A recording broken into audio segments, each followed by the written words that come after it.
I guess I want to get your thoughts. So you guys have most likely seen the Rami Abbas reply on social media where he says, "You don't know," or "You don't know anything," or something along. Let me get the exact wording of it because I don't want to get this wrong. Where's the comment? So Rami Abbas Isa was replying to Santeuna, who given out what he calls an exclusive on Mohamed Salah, where he said that Mohamed Salah wants to depart Liverpool for another adventure in Europe and Spain is a likely destination. And he said, "You just don't know." Now, how do you read that? Because it's a very, very clever post from Rami Abbas Isa. Because is it like, you don't know, or you just don't know? I don't know how to interpret it, but he's very good at playing these little games on social media. I wouldn't say that this dude is right with his story. I don't believe it. Same way I didn't believe the multiple times he said Mbappe had already signed and agreed to go to Madrid, because that fell through a few times as well. So I don't believe the story, but I am intrigued that Salah's representative deemed it enough to, I guess, have the conversation or at least bring it up. Do we think that this is him probing at Liverpool to maybe, hurry up and get to the negotiating table? Or has Mohamed Salah made up his mind on whatever his future may be? So the Salah stuff, yeah, look, we're going to talk about that now, and that's what we're starting off the stream, but I want to know what your thoughts are on that. Like, do you think that Rami Abbas Isa is just shouting somebody down who he thinks doesn't have a clue what he's talking about? Or is there more to this? Is it the start of a bit of a saga, dare I say it? He means you can't tell. That's what is it Deno reckons.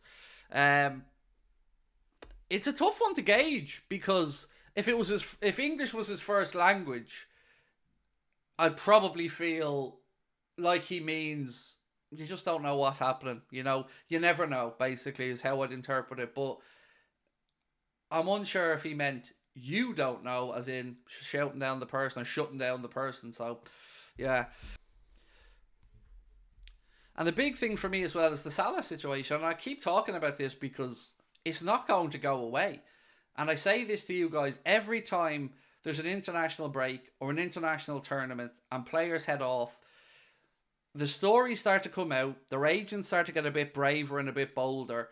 And the leaks that you don't get when they're back in England or in Europe really start to come out. And I feel like between now and the end of the season, the last thing that we can allow to happen is a distraction about the Mohamed Salah situation. It can't become a talking point every single week. It can't become a frustration. It can't become a distraction, because we could be on for a memorable season. It's a long way to go. A lot of football still to be played, but we've got a relatively safe draw in the FA Cup, which would put us through to the 5th round if we won that. We're in the semi-final of the League Cup. First game on Wednesday of that. We're top of the league as things currently stand, and our destiny's in our own hands with that. And we're into the knockout stages of the Europa League. So it's all still there for us to play for. And I don't need any more distractions, because I don't care what anybody says. There have been times where Mohamed Salah and the Sadio Mane stuff and the contract, it was a distraction. And it took up too much mental energy for everyone. So I just love a resolution to it, whatever it might be. I feel like we just need to know now. Is he going to sign the new deal? Is he going to leave? Are we really looking at Mbappe? Are we waiting to see what Mo thinks before even making a move for Mbappe? Is there something behind the scenes that we don't know about with Mbappe? It's just tiring. It's tiring constantly talking about it, because it's a big thing, right? We're talking about a player who has rewritten the numbers at Liverpool in the modern day. But I do think some people are also a little bit blinded by his age at times. And I don't know, if we give him a new deal, what would you be comfortable with on that deal? So for me, he has 1 year to go. I feel like if we throw another year on top of that, that's probably the sensible option. So we'd have 2 years to go. But then are we just kicking the headache down the road a little bit to say we're going to have this again next year? So when we get to January of next year and he's into the same situation he's in now, are we going to have this conversation all over again? So I'd like some resolution one way or the other to know exactly what's going to happen. Regardless of what happens with Mohamed Salah, I would like us to be in the conversation for Elise next summer. Because I just think it makes sense all around. You know, even if Mo stays, my opinion on Mo is that he's better central. As he gets older, I'd like to see him involved in the action areas more. And Elise seems like a perfect, ready-made, Premier League proven, young, attacking, pacey player. The only concern would be he's picked up a few injuries this year that maybe have stunted his development a bit, or maybe cause you concern about if he's going to have these issues moving forward. We don't want Salah to leave. I mean, I get that, mate, but also you can't just keep saying I want him forever, because at some point you have to make a business decision on it. And I don't know what's going to happen. I don't. I'm trying to sit here and try to give you a viewpoint of what I think happens with Mohamed Salah, but all I can do is tell you what I would do if I was in charge of the club. And honestly, if an offer of 100 million came in the summer with 1 year to go, I'd probably find that hard to turn down if I was running the club, because you're immediately going to go and have to reinvest that, and you have to think longer term. You can't always, like, us fans think here and now, and that's right, because we're only concerned about here and now. We want stuff to happen right now, but sometimes you do have to look down the line. And also, our owners are cheap fucks. We can't forget this.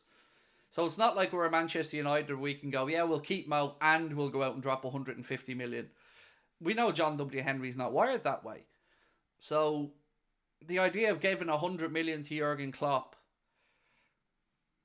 you know what he could do with it. But also the idea of keeping Salah for 2 more years and winning more stuff with Klopp, that's very appealing as well. Keep Salah for 3 more years. Yeah. Again, I'm somebody who's at peace with any option here. The only option with the Salah situation that I think is unacceptable, is to allow him to run down his contract and go for free. That's the only option of the 3 that it's just a non-starter. That it's just no. Extend him, be that 2 or 3 years in total. I can get on board with that. I can see the point of that. Sell him, again, as I've said, I can see the point of that. I can see looking to the future. I just can't see a world where we let him run down his contract and leave for free. That would just be madness. I think Salah will stay as long as Klopp is still manager, said Laser Sharp. I think I can see where you're going with that, mate, yeah. Could you see a contract extension that aligns up to when Klopp leaves? Yeah, I think I can see that as a possibility. Davino said, let him and Klopp leave for free together, the end of a beautiful chapter. It is, but we then have to think about how we fund the next chapter. See, that's where sometimes I think our fan sentimentality interferes with the logical business brain of a football club.